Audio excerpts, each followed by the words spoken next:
Halo semuanya, pernah nggak sih kamu lihat tumpukan angka terus langsung pusing?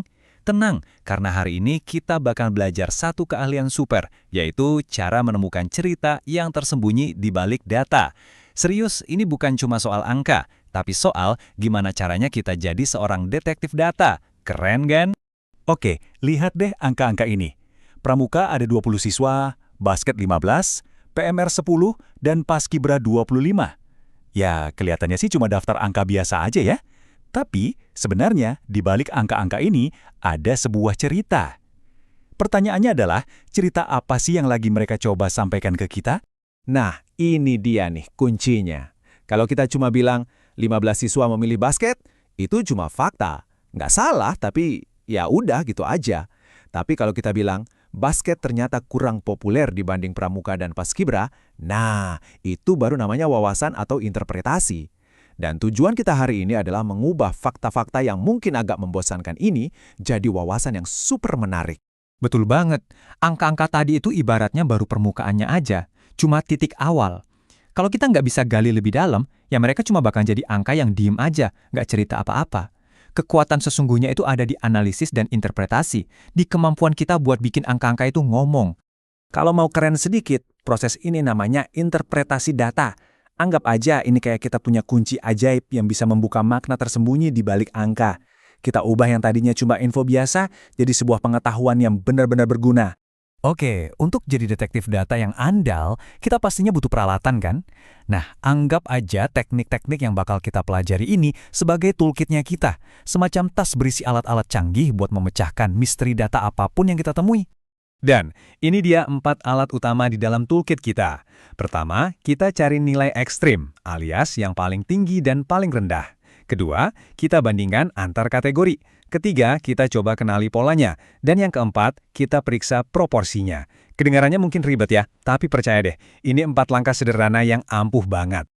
Oke, cukup teorinya. Sekarang waktunya kita praktek. Yuk, kita balik lagi ke data ekstrakurikuler tadi dan kita pecahkan misteri ekstrakurikuler ini bareng-bareng. Kita akan pakai toolkit detektif yang baru aja kita siapin. Siap? Ini dia data kita. Masih ingat kan? Nah, sekarang dengan kacamata detektif kita, data ini udah nggak kelihatan membingungkan lagi. Kita siap buat menemukan ceritanya. Ayo mulai. Langkah pertama yang paling gampang dan efektif adalah ubah tabel jadi gambar. Contohnya, diagram batang kayak gini. Lihat deh bedanya. Jauh lebih gampang kan? Mata kita itu secara otomatis langsung bisa nangkap mana batang yang paling tinggi dan mana yang paling pendek. Nggak perlu mikir lama. Sekarang, ayo kita pakai alat pertama kita. Temukan nilai ekstrim. Coba lihat, batang mana yang paling menjulang tinggi? Jelas yang ini kan? Yang angkanya 25. Nah, ini dia nilai tertinggi kita. Terus apa artinya angka 25 ini?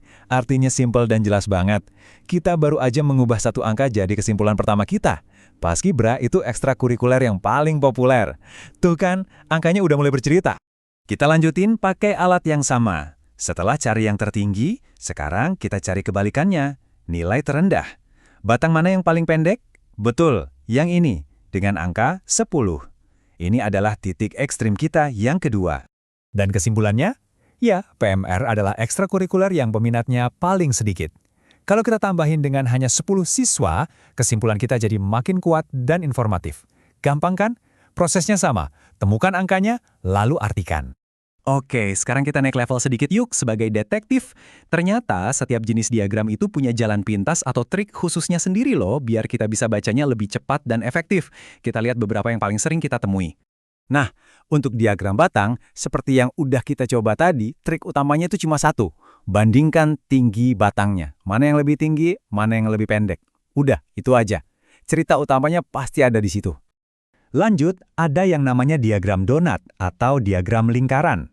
Diagram kayak gini tuh cocok banget buat nunjukin bagian-bagian dari sebuah keseluruhan.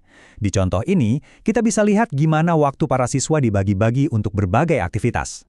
Triknya di sini gampang banget. Cari aja potongan kue yang paling besar. Nah, di sini potongan terbesarnya itu 40% untuk belajar. Kesimpulannya, jelas banget.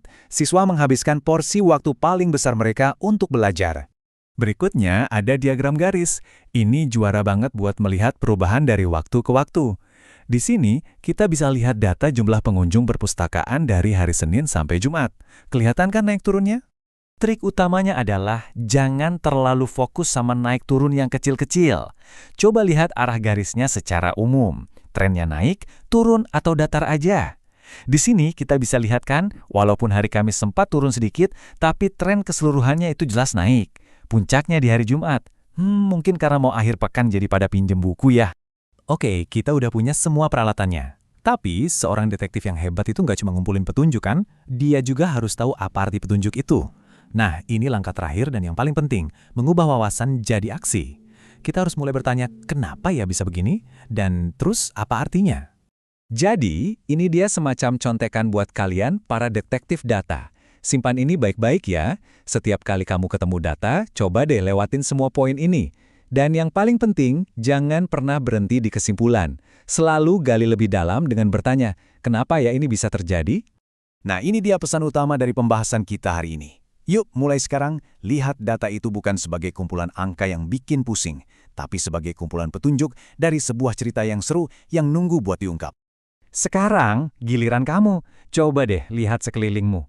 Mungkin data nilai ulangan di kelas, atau data jenis musik yang paling sering kamu dengar, atau bahkan data berapa lama kamu main game setiap hari. Cerita apa ya yang bisa kamu temukan dari sana? Selamat menjadi detektif data!